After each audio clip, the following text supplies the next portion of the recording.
कर्म का भोग। एक समय की बात है, एक शहर में एक नेता था। नेता बहुत ही लालची था।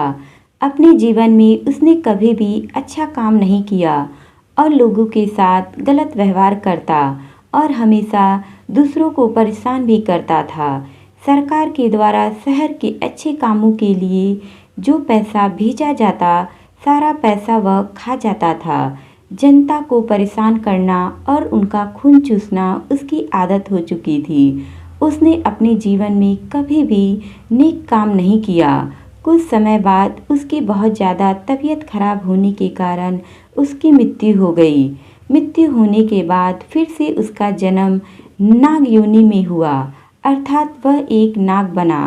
एक दिन उस नाग के सिर पर किसी ने पत्थर मार दिया, जिससे वह बहुत जख्मी हो गया। उसके सिर से खून निकलने लगा और उसके सिर पर घाव बन गया। फिर कुछ चींटियाँ उसके सिर पर जहाँ पर घाव बना हुआ था वो उसका खून पीती और उसके शरीर का मांस खाती। उस समय उस नाग को बड़ी दुख और पीड़ा होती थी।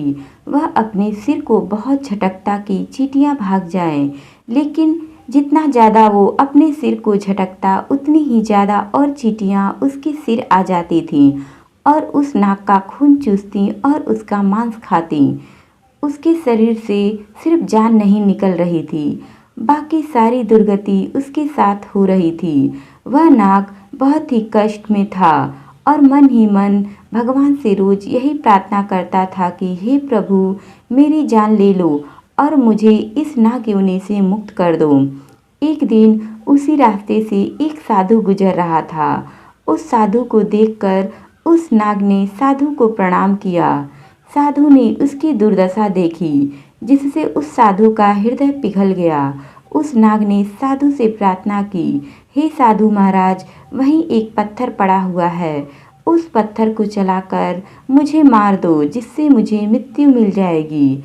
मृत्यु के बाद मुझे यह कष्ट तो नहीं भोगना पड़ेगा।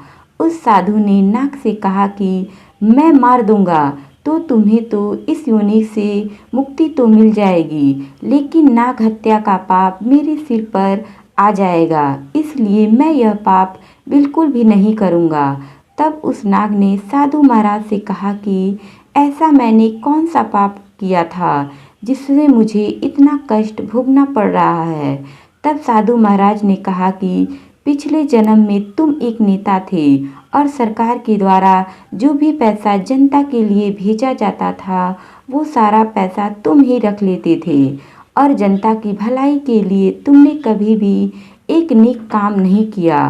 तुमने हमेशा जनता को परेशान किया है और उनका खून चूसा है, इसलिए इस जन्म में तुम नाग बने हो और जनता जिसका तुमने खून चूसा था वो ये चींटियाँ बनी हैं और आज ये तुम्हारा खून चूस रही हैं।